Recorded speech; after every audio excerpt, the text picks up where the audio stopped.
This is Willow, a 15-pound Maine Coon who reigns like a queen. And this is Petty, a wild Bobcat kitten who should be roaming the forests.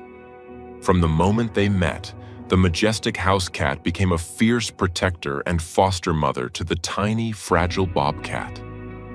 Watch as Willow, with a purr of profound maternal concern, grooms the wild kitten, seeming to lick away his trauma with every gentle stroke. She wraps her enormous paws around him as he sleeps, a living wall of warmth and safety. She's not just cuddling him, she's teaching him. With patient lessons and gentle discipline, she curbs his wild instincts, showing him how to play without harm. But what tragedy brought this wild predator to Willow's doorstep? Stay close. What happens next will change how you think about family. Before we start, hit the like button and make sure to subscribe if you haven't, and hit that notification bell so that you won't miss any new stories. The air in the backwoods of rural Colorado hung thick and stagnant, heavy with the smell of pine needles, damp earth, and something else. Something acrid and sorrowful. Dr. Elias Vance felt it the moment he stepped out of his truck, the crunch of gravel under his boots sounding unnaturally loud in the oppressive silence. He was a veterinarian, a man whose life was a testament to his love for animals. But some calls still managed to curdle the hope in his soul. This was one of them. He'd come on the pretense of a routine checkup for a breeder's dogs, a flimsy excuse cooked up after a worried neighbor had called his clinic with hushed concerns about strange yelps and the sight of small, wild-looking cats in makeshift cages. The property was a study in neglect. Rusted metal sheets leaned against tired-looking pines, and a series of wire mesh cages were haphazardly arranged in the shadows, half hidden by overgrown juniper bushes. Inside them was the source of the sorrow. Two female bobcats paced relentlessly, their powerful muscles coiled with a stress so palpable it was almost a physical force. Their eyes, usually intelligent and wild, were glazed over with confusion and fear. In the corner of their shared, cramped enclosure was a scene of pure tragedy. 3 tiny spotted kittens should have been nestled safely against their mothers. Instead, the cage floor was stained with blood. The crushing anxiety of their confinement had driven the 2 mothers into a state of panicked delirium. They no longer recognized their own young. In the chaos, 1 kitten had been fatally wounded. The other 2 were clinging to life by a thread. Elias's professional composure fractured. He knelt by the cage, his heart a cold, hard knot in his chest. 1 kitten was a trembling, blood-matted ball of fur, its breathing a shallow, ragged whisper. A deep gash ran along its flank, and one of its hind legs was twisted at an unnatural angle. Its sibling huddled beside it, less grievously injured but still bearing the marks of the frantic, misguided attacks. What in God's name happened here? Elias's voice was low and dangerous, directed at the shabby-looking man who shuffled out of a nearby trailer. The breeder shrugged, a gesture of casual cruelty that made Elias's hands clench. Cats get crazy sometimes. Caged up, you know. There was no time for anger, no time for the lecture on ethics and humanity that was burning on Elias's tongue. There was only time for action. He looked at the smaller, more severely injured kitten. Its eyes, barely open, were the color of mossy stones, clouded with pain, but holding a flicker of something. A desperate plea. "I'm taking this one," Elias stated, his voice leaving no room for argument. "He won't survive the hour without immediate medical intervention. Consider it a surrender. Or I can call the sheriff and Colorado Parks and Wildlife right now. Your choice." The man, seeing the steel in the veterinarian's eyes, simply grunted and unlocked the cage. Elias gently scooped up the tiny, broken body, wrapping it in the emergency blanket he kept in his truck. The kitten, who he would later name Petey, let out a cry so faint it sounded like tearing silk. It was a sound of absolute agony and surrender. As Elias drove away, leaving the squalor and misery behind, he held the warm bundle on the passenger seat, one hand resting on its trembling side, whispering promises he wasn't sure he could keep. "Hang on, little guy," he murmured, his truck eating up the miles of dirt road. "Just hang on." Clara Vance was trimming roses in her garden when Elias's truck came speeding up the long gravel driveway, far faster than his usual placid pace. She set down her shears, wiping a smudge of dirt from her cheek as she watched him get out. The look on his face told her everything. In their 30 years of marriage, she had seen that look 100 times, a grim mask of determination hiding a deep well of empathy. It was the look he wore when the odds were long and a life was on the line. He opened the passenger door and emerged with the small, blanket-wrapped bundle. "Clara," he said, his voice strained, "we've got a critical patient." She didn't ask questions. She simply held the door open to their home, which doubled as a small, well-equipped clinic for emergencies. On the sterile steel table, under the bright surgical lights, the full extent of Petty's suffering was laid bare. He was terrifyingly small, weighing barely a pound. His fur was caked with filth and blood, and the gash on his side was deeper than Elias had first thought. His tiny leg was shattered. For the next several hours, the world shrank to the size of that small, broken body.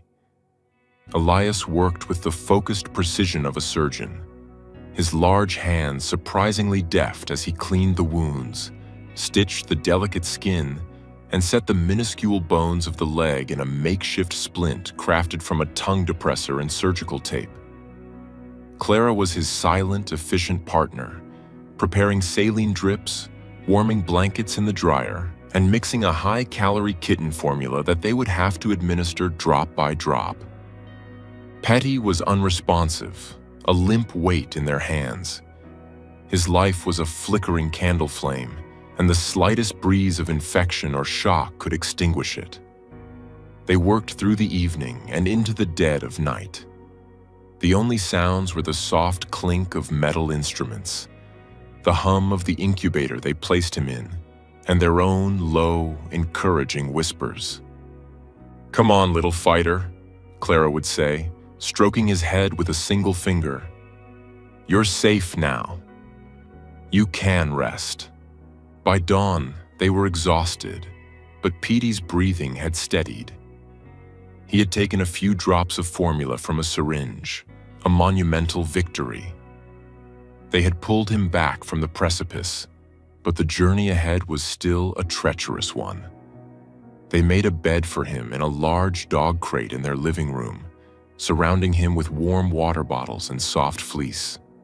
He was still just a fragile whisper of a creature, lost in a world of pain. It was then, as the first rays of morning sun streamed through the window, that another member of the family made her presence known. Willow, their Maine Coon cat, was less a pet and more a reigning monarch. Weighing a solid 15 pounds with a magnificent plume of a tail and a ruff of fur like a lion's mane, she moved with a deliberate, majestic grace.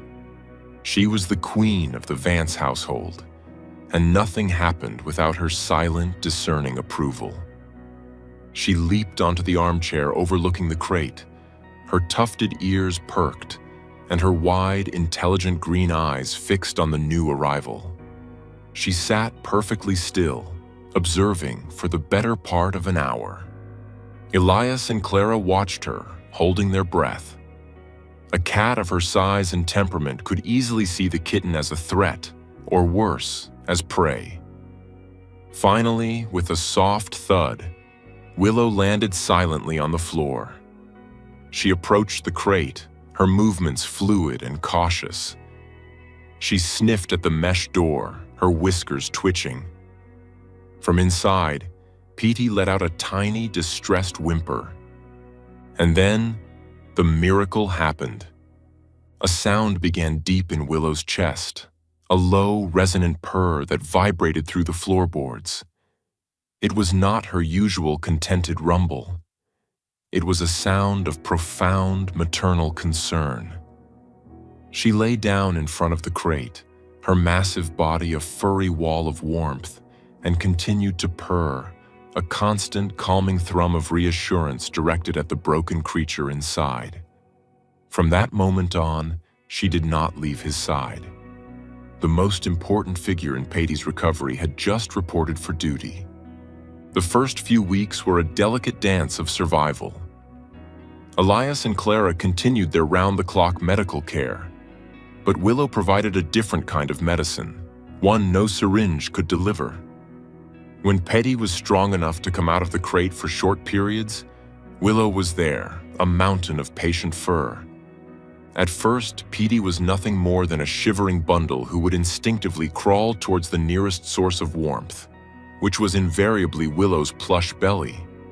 He would burrow into her long, soft fur, his tiny body dwarfed by her sheer size. And Willow, the regal queen, would lower her great head and begin to groom him. Her rough tongue was gentle, methodically cleaning his spotted coat, lingering on the places he couldn't reach. She licked away the grime of his past and, with it, seemed to lick away some of his trauma. When they slept, it was a sight that brought tears to Clara's eyes. Willow would wrap her enormous paws around the tiny bobcat, pulling him close until he was tucked securely against her, a living, breathing, purring hot water bottle.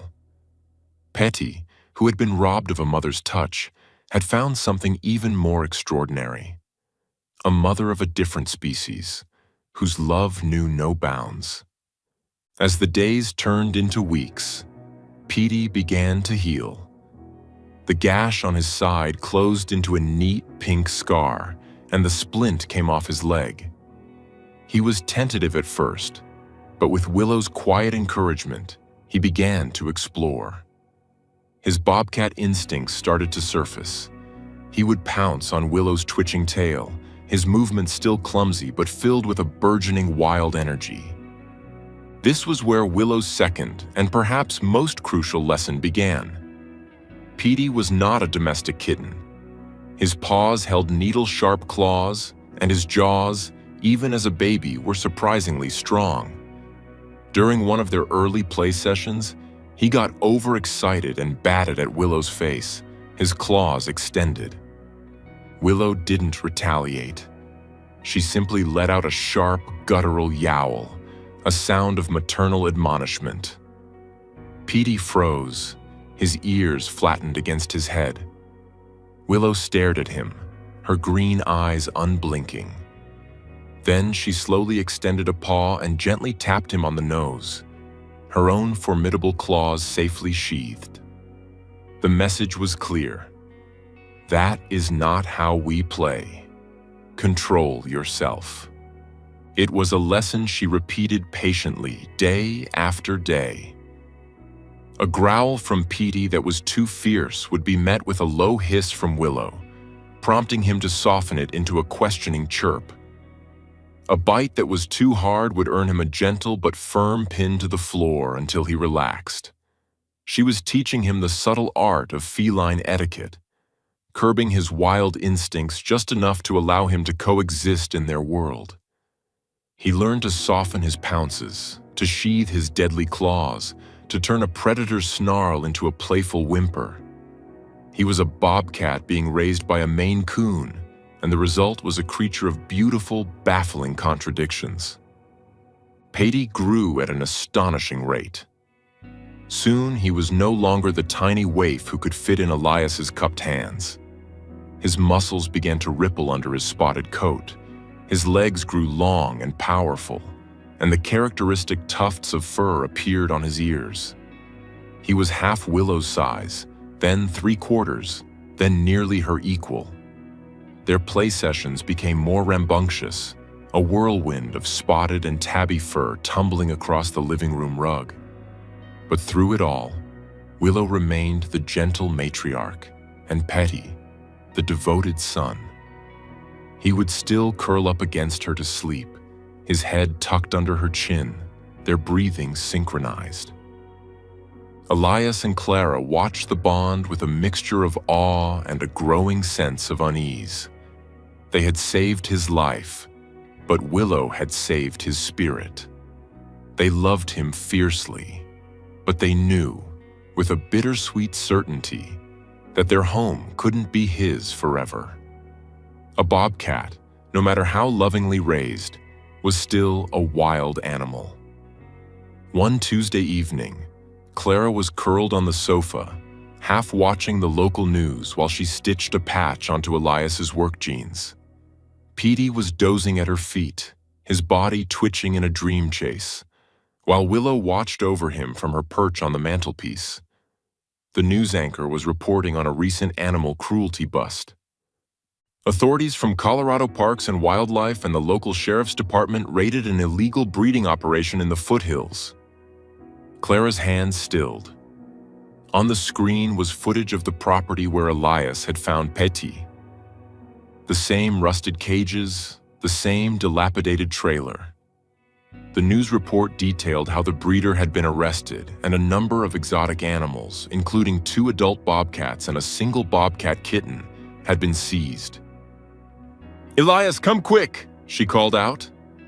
Elias came in from the kitchen, wiping his hands on a dish towel. He watched the screen, his expression hardening as he recognized the place. The report mentioned the surviving kitten had been taken in by a licensed wildlife sanctuary for treatment and rehabilitation. Clara looked from the television to the sleeping bobcat at her feet. "Elias? A single kitten? Do you think?" The thought hung in the air between them, heavy with implication. "It's possible," Elias said softly. "The timing fits. The location fits." A storm of conflicting emotions washed over Clara. The fierce, protective love she felt for Petey battled with a sudden, hopeful thought.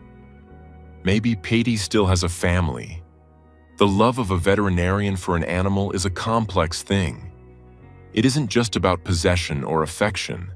It's about advocating for the creature's ultimate well-being, for what is right according to the laws of nature, not the desires of the human heart.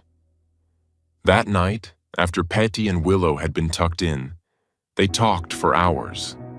They had a duty to investigate. The next day, Elias made some calls. His reputation in the veterinary community gave him access to the right people.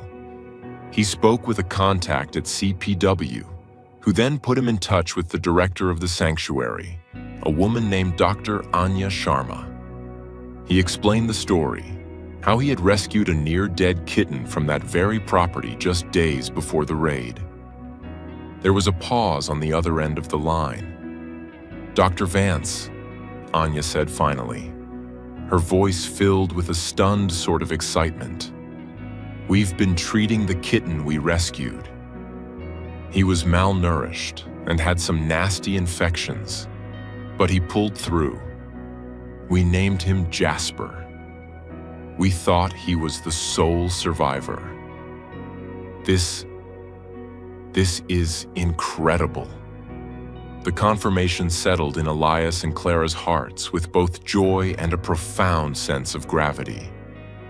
Petey's brother was alive. His only kin in the entire world was just a 2-hour drive away. They knew, with a certainty that was both painful and pure, what they had to do next. The following Sunday was bright and sunny, a perfect autumn day. The car ride to the sanctuary was quiet. Petey, unaccustomed to travel, sat in a large carrier in the back, letting out occasional confused chirps. Willow, in a rare exception to her homebody nature, had insisted on coming. She sat on Clara's lap in the front passenger seat, her posture regal, her eyes fixed on the passing scenery as if she understood the importance of the mission. The High Peaks Wildlife Sanctuary was everything the breeder's farm was not. It was a sprawling expanse of rolling hills and aspen groves, dotted with enormous naturalistic enclosures that blended seamlessly into the landscape. Dr. Sharma met them at the entrance, her smile warm and her eyes kind. "We're so glad you came," she said, leading them towards a secluded rehabilitation area. "Jasper is doing well. He's shy, but his health has improved immensely." They decided to introduce the brothers slowly. Jasper was in a large, fenced enclosure filled with logs, rocks, and native grasses.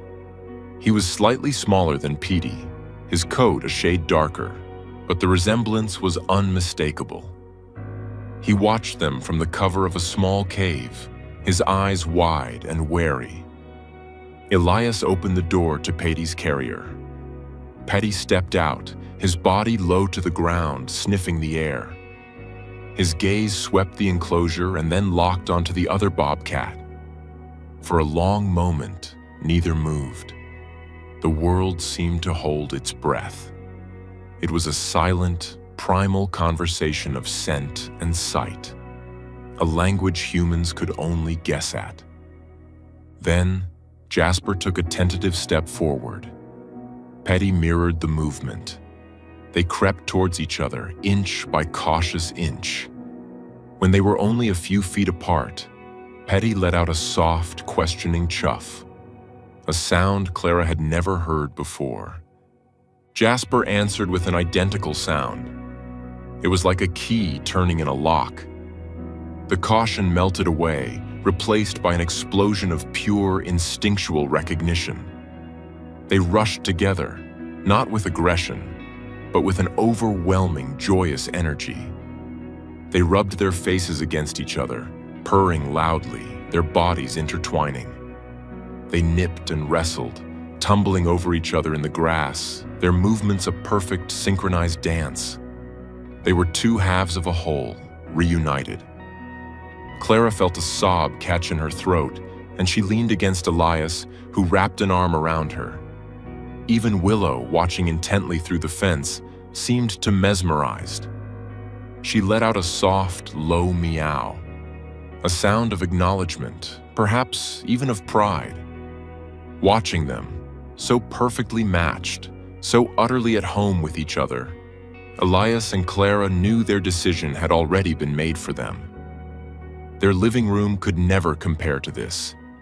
Their love, as deep as it was, could not replace the companionship of his own kind.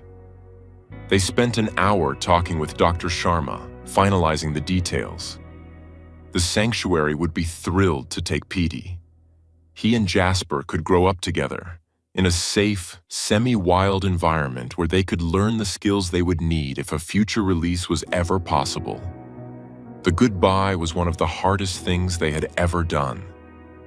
Clara knelt down, pressing her face into Petey's fur, memorizing the feel and smell of him. "Be good, my sweet boy," she whispered. Elias scratched him behind his tufted ears one last time. "You've got your brother now," he said, his voice thick with emotion. "Look after each other."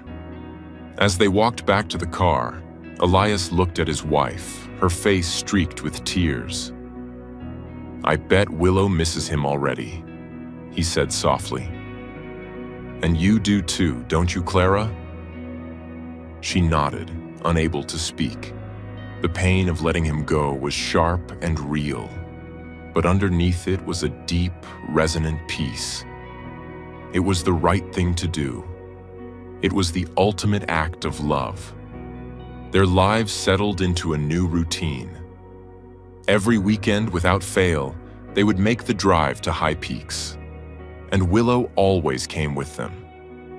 She would sit by the fence of the massive bobcat enclosure, her tail wrapped neatly around her paws, and watch.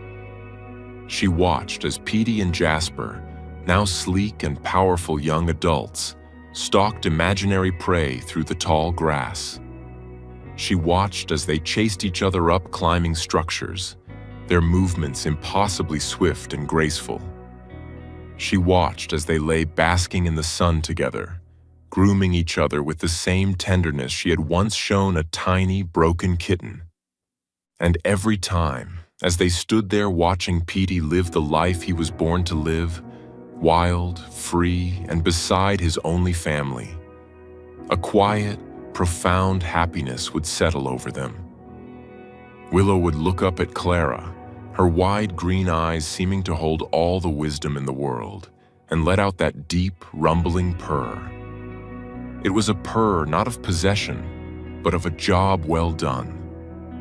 A mother's work was complete. Her boy was finally home.